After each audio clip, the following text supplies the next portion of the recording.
সামাজিক যোগাযোগ মাধ্যমে বালুচিস্তানের স্বাধীনতা ঘোষণা এবং প্রদেশটির সিংহভাগ এলাকা বিদ্রোহীদের নিয়ন্ত্রণে যাওয়ার নাটকীয় দাবি ছড়িয়ে পড়েছে।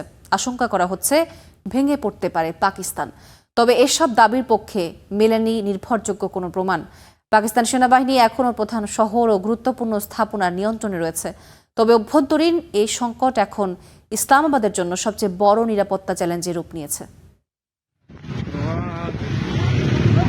নজিরবিহীন সহিংসতার কেন্দ্র হয়ে উঠেছে পাকিস্তানের দক্ষিণ পশ্চিমাঞ্চলীয় প্রদেশ বেলুচিস্তান। কয়েক দশক ধরে চলা সংঘাত এখন আরও রক্তক্ষয়ী রূপ নিয়েছে।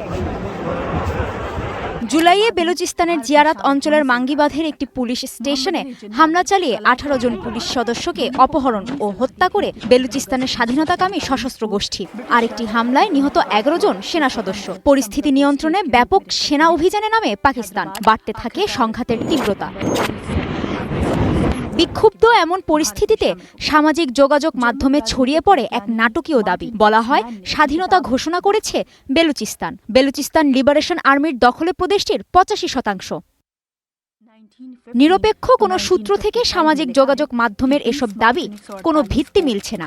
আন্তর্জাতিক গণমাধ্যমগুলো বলছে, কোনো সশস্ত্র গোষ্ঠী সাময়িকভাবে কোনো এলাকা দখলে নিলেই সেটিকে স্বাধীনতা বলা যায় না। তাছাড়া কোনো স্বীকৃত অন্তর্বর্তী সরকার বা আন্তর্জাতিক কোনো স্বীকৃতিরও আভাস মিলছে না। তাই বেলুচিস্তানের স্বাধীনতা কেবল সামাজিক যোগাযোগ মাধ্যমেই সীমাবদ্ধ। বরং নতুন নতুন সেনা অভিযান ও দমনপীড়নের মধ্য দিয়ে বিশাল বেলুচিস্তানের প্রধান শহর, বিমানবন্দর ও প্রধান অবকাঠামোর নিয়ন্ত্রণ ধরে রেখেছে পাকিস্তান সরকার। কোয়েটায় প্রাদেশিক সরকারের বিচার ব্যবস্থা ও শাসন কাঠামো চলছে স্বাভাবিক নিয়মে। বেলুচিস্তান ঘিরে পাকিস্তানের এই বিরোধের ইতিহাস মূলত 1948 সালে, যখন কালাত রাজ্যকে জোরপূর্বক পাকিস্তানের অন্তর্ভুক্ত করা হয়।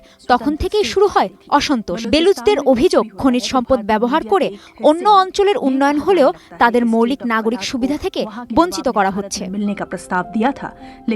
বাস্তবতা হলো, বহুমুখী সংকটে আক্রান্ত পাকিস্তান। একদিকে বেলুচিস্তানে বিএলএর সশস্ত্র বিদ্রোহ, অন্যদিকে পাক আফগান সীমান্তে তেহরিকি তালেবান পাকিস্তান বা টিটিপির নিয়মিত হামলা।